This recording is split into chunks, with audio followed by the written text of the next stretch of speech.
let's talk about the historical Arthur. Who was this guy? Was there a guy? And if there was a guy, who was he? And what were his circumstances? To get into that, we need to do some historical background. First of all, Britain, the island of Britain, was settled by Celts sometime between the years 1000 and 800 BC. Well, I don't mean sometime between, I mean over the course of the years 1000 to 800 BC, there was a migration of Celts to Britain from somewhere else.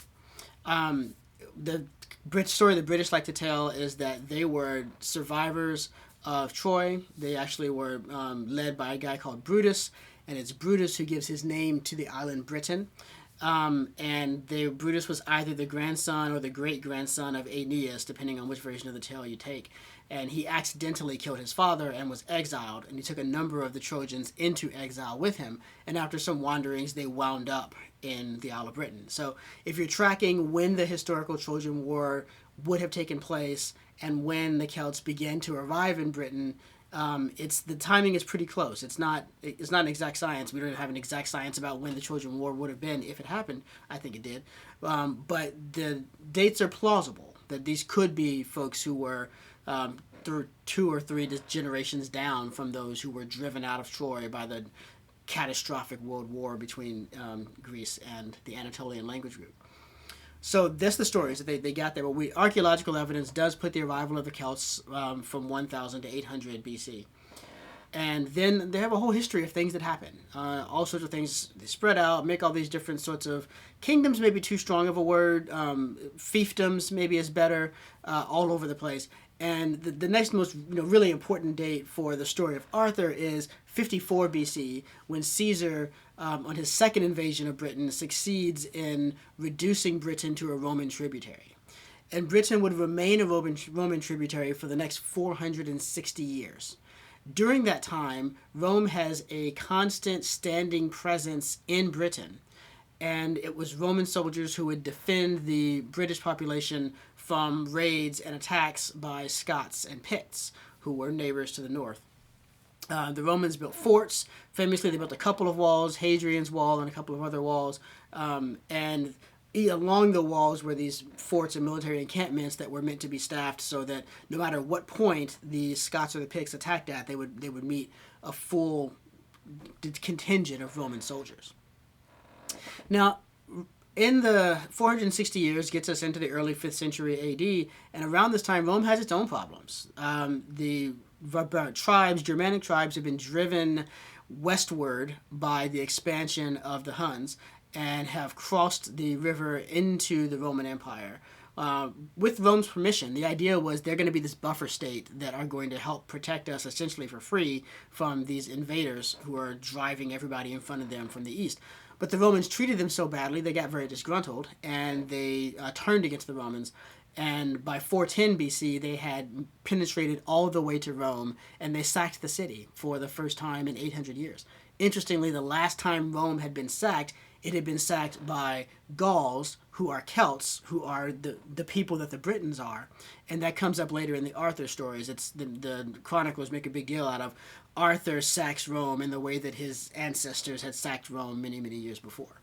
But the important thing for the history of this is that in 410, the Romans were like, we can't keep staffing Britain. We can't have that many soldiers there all the time because we've got problems closer to home. So they withdrew the legions from Britain and pulled them closer to home in an attempt to bolster their defenses there.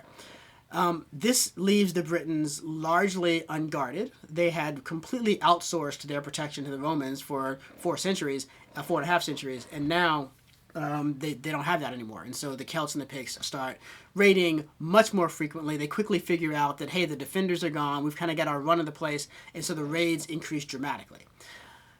At this time, a figure rose up who is traditionally identified by the name Vortigern, who is a British warlord, maybe king, who invites Saxon mercenaries from the mainland, Saxony, which is Germany today, to come to England to help fight the Picts and the Scots. So essentially what this person is thinking is, we've lost our protectors, we don't really have a good army ourselves, we've heard these stories about these Saxons, they're supposed to be amazing fighters, some of the best in the world, let's invite them to come and take over that protector role for us. We don't know if Vortigern was a historical figure or not, if anyone by that name actually existed. But it does seem to be the case. I think most scholars would accept that there was somebody at around this time who made an invitation to the Saxons to come over. The Saxons didn't just decide, hey, let's go take that. They were invited to come and do this. And the Saxons do that, and they're great. They're fantastic warriors. Their reputation is well-deserved. They do manage to drive the Picts and the Scots back. While they get there, they're looking around and they're thinking, man, this is really nice land. And there's a problem with overpopulation back home. We could just stay here. This could be New Saxony, as it were. And so they began to establish themselves and to take over the land. And this is something that the Britons then were not looking for, right? They weren't looking to give away their land or to share it. They just wanted someone to defend it for them. So conflict arises between the Britons and the Saxons, and you have major conflicts between them, major battles in 455 and 457. Now, somewhere after that, a figure arises by the name of Ambrosius Aurelianus, who is a British warlord, and he successfully rallies the Britons in the years between 460 and 480. It begins to mount a meaningful and successful defense against the Saxons. And his crowning achievement is the Battle of Baden Hill, which takes place 497 to 500, somewhere in that range, at which the Britons soundly and decisively defeated the Saxons. And after that, it was such a successful victory that it created a period of peace and stability when the Saxons were basically not a problem. And that period lasted for about 30 years, from 500 to 530. In 547, the kingdom of Bernicia, which is a Celtic kingdom, a British kingdom, falls to the Angles. The Angles were another tribe closely associated with the Saxons, and after that period of stability, 500 to 530, the Saxons and the Angles and the Jutes began to reassert themselves in Britain again, largely because that whoever that figure was who united everyone, there was strong central leadership for those 30 years. And then when that fell apart because of the death of that leader and then squabbling over who should be the main leader after that, they were vulnerable again. And the Angles, the Saxons, and another tribe called the Jutes all came over from the mainland and decided this is our chance to do this. So the Angles take Bernicia in 547, and then that opens the door. The floodgates are open. The Angles, Saxons, and Jutes resume their expansion over Britain, bringing an end to British self-rule. And there will be British kingdoms for a while after that, but there's a sense, even in their own histories, where they look at this as this is where we lost it. This is where we became a subject people rather than an independent people. And that begins the conversion of Britain from Britain to England, because England is Angle land, and so it's named for the Angles and Saxons who ultimately would sort of be merged into the Anglo-Saxons that took over from there. So, okay, that's a lot of stuff. How do we know about this stuff? What do we get this information from? We get it from a few early historians. The earliest of them is a man called Gildas, who wrote a book called On the Conquest and Destruction of Britain. And Gildas says that he was born in the year the Battle of Baden Hill took place. So that fixes his birth somewhere 497 to 500, something like that. But more importantly, it means that he lived through that period of stability and peace that was attained by the victory at Baden Hill.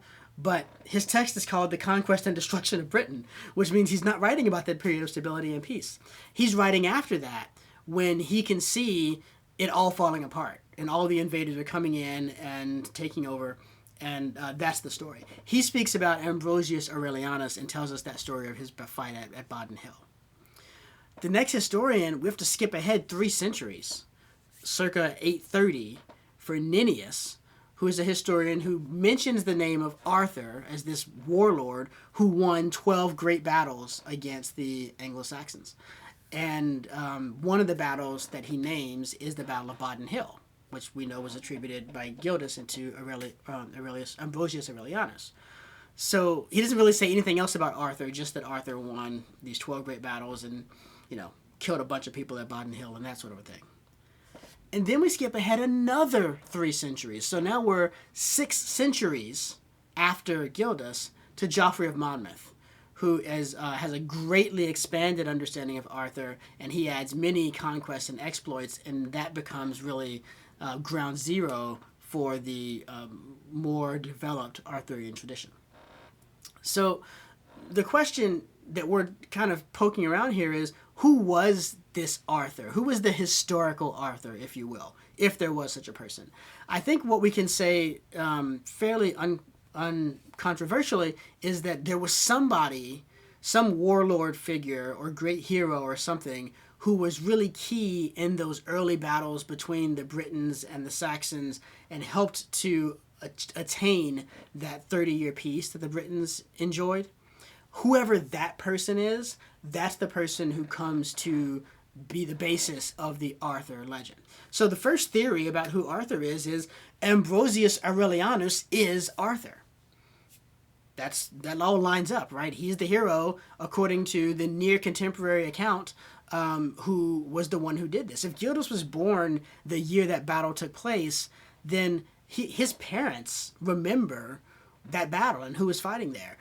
All of his parents' generation remember he's got no shortage of people to talk to who can tell him, oh yes, the hero Ambrosius Aurelianus, he's the one who did all this for us. The second theory is that Arthur is not actually that guy who won the Battle of Badon Hill, but his nephew, the son of the brother of Ambrosius Aurelianus, who comes to be identified as Uther Pendragon. So if that's the case, if there was an Uther who was the son of Ambrosius, then Arthur didn't win the Battle of Badon Hill, but it's quite conceivable that in the aftermath of the Battle of Badon Hill, Arthur came to power as the leader and presided over that 30-year peace. And then the third theory is that Arthur is a completely different warlord that we don't have any other information about, who came to power around or shortly after Ambrosius. But you see what we're homing in on here. The magic point historically is 500 to 530. That 30 years of peace that the Britons enjoyed between their greatest victory over the Saxons and the time they began to lose that ground again. That period of peace is what gets attributed to Arthur. That's what Camelot is about. It's about that time when the Britons were united under one great ruler who made them a world power. Historically, made them able to resist another attacking neighbor or group of neighbor tribes. But as the story goes on, made them into a world power. So what makes him important then is that he unites the Britons together. That before there were all these different little fiefdoms and things, and he's the high king, the king over other kings, the one who brings all the warlords together into whom they all submit. He's important because he halts the Saxon conquest, or because he maintains the halting of the Saxon conquest, whichever of those two, depending on whether he was the figure who won the Battle of Badon Hill, or he was a successor of that figure. And he's important because he either established or presided over this 30 to 40, almost 50 years of British peace and stability. I've been saying 500 to 530, but remember, it wasn't until 547 that Bernicia falls. And so if you take that as your end point, that's when things really fell apart, is when Bernicia falls, then that period of peace and stability extends for almost 50 years. I've been using the shorter number because the way we understand it is typically that the dissolution happened, the disunity happened, and that's what led to the fall of Bernicia. And so well before 547, as early as 530, the alliance had fallen apart, and at that point, the raids begin again. At that point, you begin to lose battles, which culminates in the Battle of Bernicia in 547. And that's the question, right? How did it all end? The death of this historical figure, whoever he is, signaled the end of the British alliance, and they began fighting amongst themselves, and that made them too weak to resist the renewed Anglo-Saxon invasion. So that's who the historical Arthur is. He's whoever is most responsible for that period of peace the Britons enjoyed, which was the last period of peace that they would enjoy as a self-ruling people. And the power of that legend then, Arthur, the king of the Britons, not the English, the king of the Britons, the power of that legend is that this is what we can accomplish when we all work together and when we're doing our best. And the power of the idea of the return of that king, the once and future king, is we can get there again. We can do that again. Now, that's not exactly pinning down the historical Arthur, saying these were his parents and he was born at this place at this particular time and this is where he died and this is where he lived. We don't have enough records we can't get into that because we're scratching around right at the boundaries between early history and late legendary figures. So whether the name Arthur was used at that time by someone that we could pin it on, or it was someone else and the name Arthur was attached to him later, whether there was one person or multiple people who fit this role, all of these have to remain open questions. But this quest, if you will, for the historical Arthur, even if it doesn't issue in the type of specificity that a quest for the historical Abraham Lincoln would be able to, it nevertheless gives us the conditions under which this character of Arthur arose and took root, and that's the material the tradition is going to work on to turn him into a great literary figure.